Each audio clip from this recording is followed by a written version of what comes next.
With the Lakers being down 3-1 in this series and looking like they're not going to advance and be a first round exit this year, I gotta say that Nico Harrison probably feels a little bit vindicated with what he's seen with Luka Doncic so far. And don't get me wrong, it was still a really, really stupid trade. I don't think anyone should ever make that deal. I thought they got way too little for it. You should never trade Luka Doncic. But at the same time, he's not entirely wrong about what we're seeing. Luka's had some really, really high moments in this series, but he's also had a couple bad moments, and he's also not really shown up in the fourth quarter when they need it.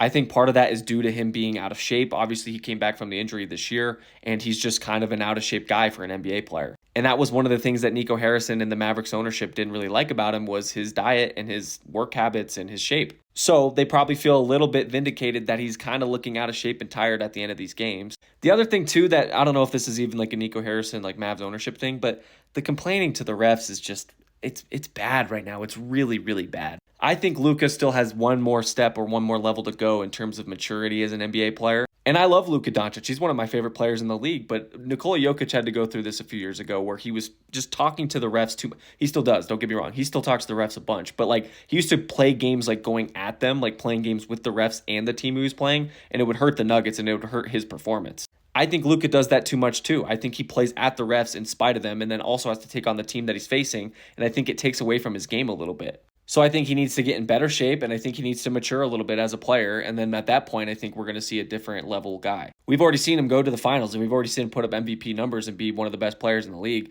But now there's another level that he needs to get to. So while Nico Harrison and the Mavs ownership made an awful, awful decision by trading him, they're not also super wrong about some of the things that they had an issue with. I'm a fan of Luka. I hope he figures this out and turns out to be the player that we think he can be.